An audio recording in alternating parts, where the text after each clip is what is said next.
हरिहर काका इधर ये सब बातें सोच रहे थे और उधर घर का वातावरण कुछ और ही तैयार हो रहा था। जो लोग आए हुए थे उनकी देखभाल के लिए, या ये लोग इतने जो जुटे हुए थे अपने रातों की नींद खराब करके उनकी सुरक्षा में लगे थे, उन लोगों ने सोचा कि भाई कब तक इनकी इस तरह से सुरक्षा करें, ये अपनी ज़मीन भाइयों के नहीं तो भतीजों के नाम ही लिख दें, है ना, और ये निश्चिंत हो जाए।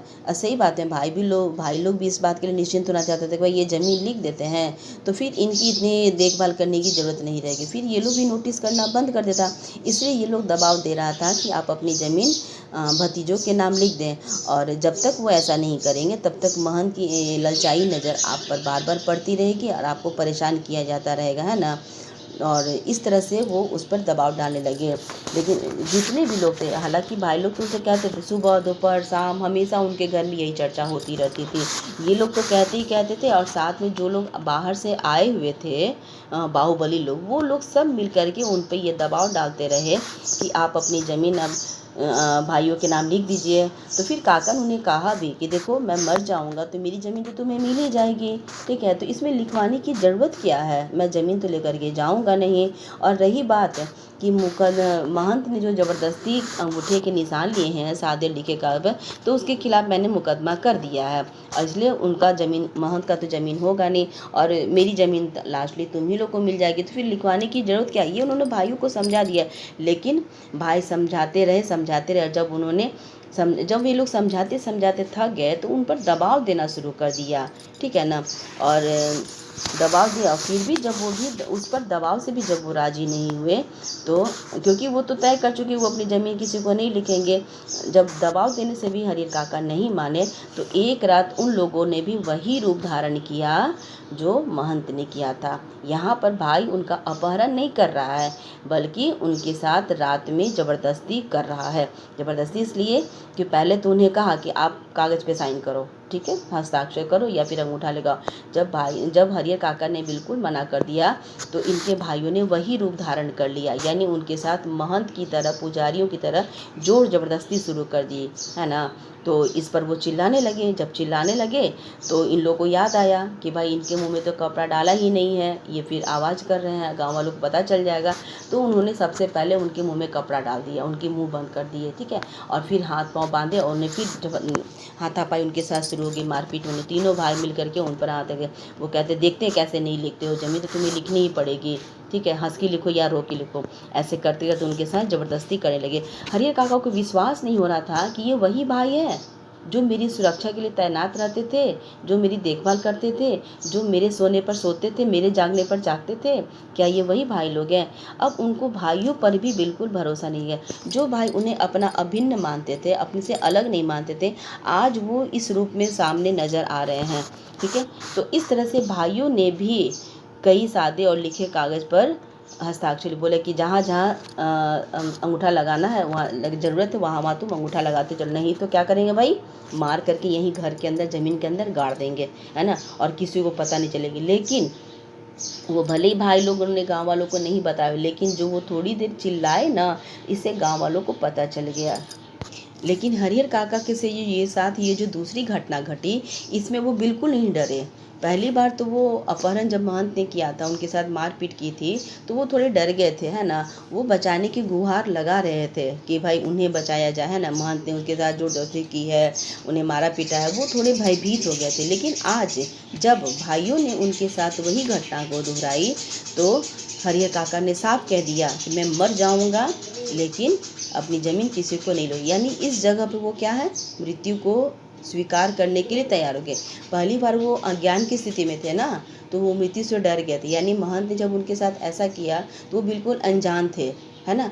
उस स्थिति में वो डर गए थे अपनी मृत्यु को लेकर के। लेकिन जब भाइयों ने उसी घटना को दोहराई तो वो मृत्यु से डरे नहीं। उन्होंने तो और ये कह दिया कि मैं मर जाऊँगा लेकिन अपनी ज़मीन तुम्हें नहीं दूँगा, ठीक है ना। तो इस पर तो वो निश्चिंत हो गए थे कि वो भले ही मार दो। वो कह भी रहे थे कि तुम लोग भले ही मिलके मार दो, तुम लोग इतने सारे हो, मैं अकेला हूँ, तुम लोग मिलके मुझे मार दो, वो ज़्यादा अच्छा रहेगा, लेकिन मैं अपनी ज़मीन कहीं नहीं लिखूँगा। लेकिन तब तक गांव वालों को पता चल गया, है ना। गांव वालों के साथ साथ और भी लोग यहाँ पे उनके दालान पर जमा हो गए। जो रिश्ते नाते थे वो सब तो उनके घर में भी अंदर प्रवेश करने लगे। लेकिन भाइयों ने यह कहकर हटा दिया कि ये हमारे परिवार का निजी मामला है, आप लोगों को इससे कोई लेना देना नहीं है। लेकिन महंत ने भी फिर वही फुर्ती दिखाई। फिर यहाँ पे पुलिस, महंत, पुजारी, जो लोग ठाकुरबाड़ी में रह रहे थे, वो लोगों ने फिर वही फुर्ती दिखाई। ये लोग भी फिर पुलिस के साथ आ गए और पुलिस की जीप के साथ हरियर काका के दालन में आ पहुँचे। जब पुलिस आ जाती है भाई, तो कोई भी मामला, पारिवारिक मामला या घरेलू मामला नहीं रह जाता है ना, फिर वो एक समाज का मुद्दा हो जाता है। तो उसके बाद फिर क्या हुआ, उनका तो अब निजी मामला ख़त्म हो गया। हरिहर काका को बहुत बुरी स्थिति में घर से बरामद किया गया, यानी उन्हें देखा गया कि वो बहुत बुरी हालत में है।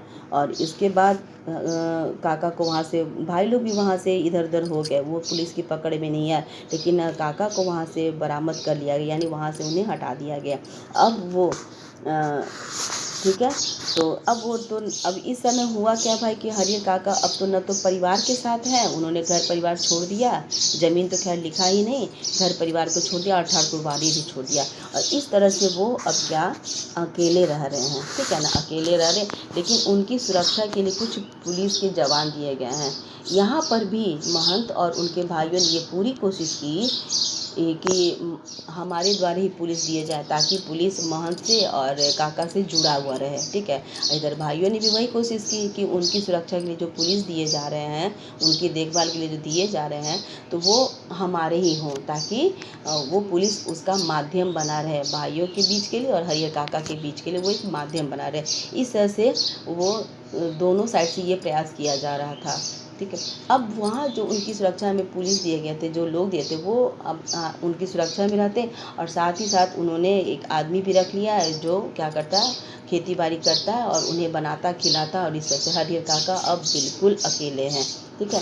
लेकिन इधर गांव वालों के बीच भी तनाव का माहौल बन गया था। उन्हें लगा कि महंत इस तरह का खूंखार है, इस तरह का व्यक्ति है, तो ये इस मामला को ऐसे नहीं जाने देगा, है ना।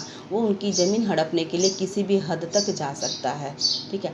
तो किसी भी, यानी इसका मत, और भाई लोग भी इनको ऐसे ज़मीन जाने देने वाले हैं नहीं, भाई लोग भी अपना हक छोड़ेंगे नहीं और महंत भी इधर नहीं छोड़ेगा। तो इस तरह से गांव का जो माहौल तैयार होगा, कभी न कभी वो बहुत डरावना होगा।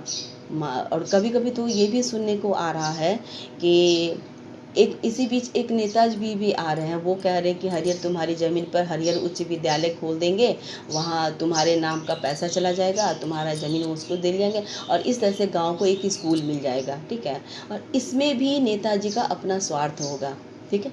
कई बार ऐसा भी सुनने के लिए गांव में आ रहा है कि लोगों ने डाकुओं से बात कर ली है ना, मतलब उनके भाइयों ने, एक बूटन सिंह नाम का डाकू, उससे बात कर ली है।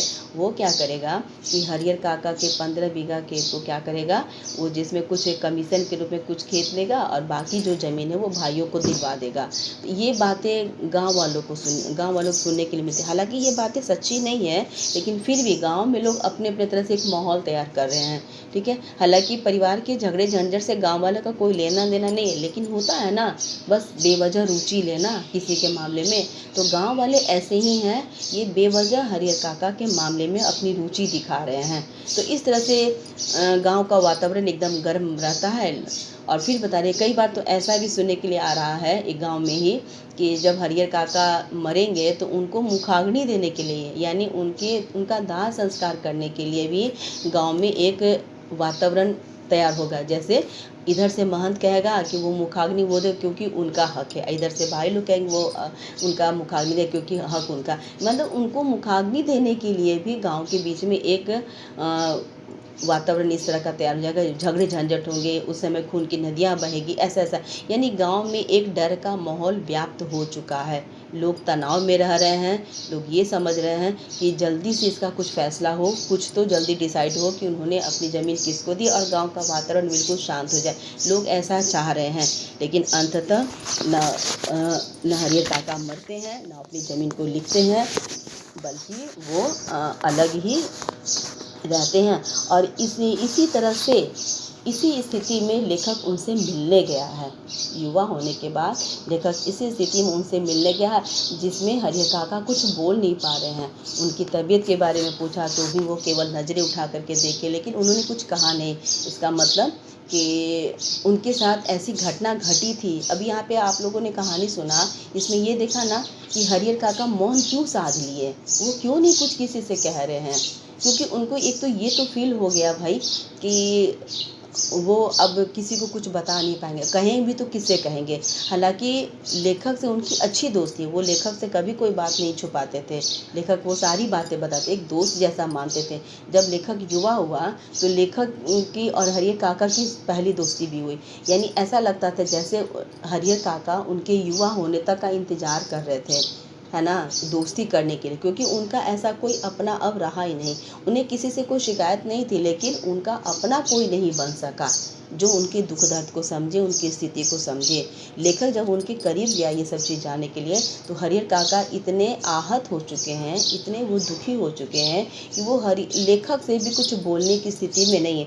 लेकिन लेखक बिन बताए बहुत कुछ समझ गया, क्योंकि वो भी जानता था कि ठाकुरबाड़ी के लोग कैसे हैं, भाई का परिवार कैसा है ना। तो लेखक को हरिहर काका से दिली हमदर्दी थी, लेकिन फिर भी वो उनके लिए कुछ ऐसा खास कर नहीं सका।